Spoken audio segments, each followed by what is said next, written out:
ये जब प्रलय हुआ था, जब धरती पे प्रलय हुआ था, तो ये क्या सिर्फ एक अक्षयवट एक ऐसी जगह थी जहाँ पर यहाँ पर जलमग्न नहीं हुआ था। मतलब सब जगह जलमग्न हो गया था। जब पृथ्वी का विनाश होता है तो जलमग्न हो जाता है और सृष्टि जल से ही चालू होती है। तो वैसा पुराणों में भी कहा गया है, शास्त्रों में भी कहा गया है।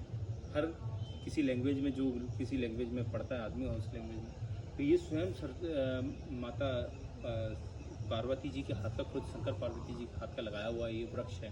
तो ये अपने आप में खुद एक वरदान है इसको। तो जब त्रेता युग में जब भगवान श्री राम को 14 साल का वनवास हुआ था, तो उस समय जब भारद्वाज मुनि आश्रम में जब प्रभु श्री राम आए, तो उन्होंने मुझे कहा था कि बोले मेरे को 2 दिन 1 रात मेरे को ऐसी जगह बताइए जहाँ मैं रुक सकता हूँ, जहाँ पर कोई मकान नहीं हो, कोई कुटिया नहीं हो, कुछ ना हो। तो उन्होंने बताया था कि यहीं संगम के किनारे आपको क्या अपना गंगा जमुना सरस्वती जी का जहाँ पर संगम है, वहीं उसी के किनारे पे अक्षयवट महाराज है। आप वहाँ जाइए, विश्राम कीजिए और वहीं से अपनी यात्रा चालू करिए। तो तब उन्होंने आकर के यहाँ पर 2 दिन 1 नाइट यहाँ पर होल्ड किया। यहीं से उन्होंने अपनी 14 साल की वनवास चालू की थी, दूध और जटा लगा करके।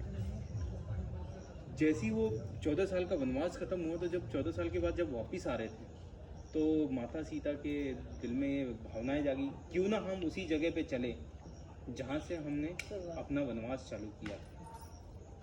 तो वो यहाँ पर आए और राम भगवान से उन्होंने कहा, सीता मैया ने, कि कुछ ऐसा वरदान दीजिए इनको कि जो हमेशा ये इनके साथ रहें। तो भगवान श्री राम ने कहा कि ये तो अक्षयवट है, जिसका कोई क्षय नहीं। ये तो भगवान श्री अपना माता पार्वती जी के हाथ का खुद लगाया हुआ, आप ये तो खुद ही वरदान फलित है। तो बोले नहीं, हम ऐसे नहीं चाहिए, कुछ ना कुछ वरदान दीजिए। तो तब बोले कि आप खुद ऐसा वरदान दीजिए, आपकी जो इच्छा हो। तो फिर इन्होंने दोनों ने मिलकर के कहा कि आप हमेशा हरे भरे रहोगे, आपका कभी क्षय नहीं होगा और आपके कभी पत्ते खाली नहीं होंगे। पतझड़ तो होगा लेकिन कभी खाली नहीं होंगे। तब ये इसको वरदान मिला अपना अक्षयवट महाराज जी को। जब औरंगजेब का टाइम आया, तो औरंगजेब ने देखा कि यहाँ पर जो जोधा भाई को, औरंगजेब अकबर जो थे उस समय, तो देखा कि काफ़ी यहाँ पर घटनाएं हो रही थी कि जितने भी ऋषि मुनि हैं ये डाल को पकड़ करके अपने को मोक्ष यहाँ दे देते थे। हाँ, तो तब जाकर के औरंगजेब ने इसको कई बार कटवाया, कई बार इसको क्षति पहुँचाई, लेकिन ये फिर भी अपने आप में बाहर निकल जाता, क्योंकि इसको वरदान फलित है कि कभी जिसका क्षय ना हो, इसलिए।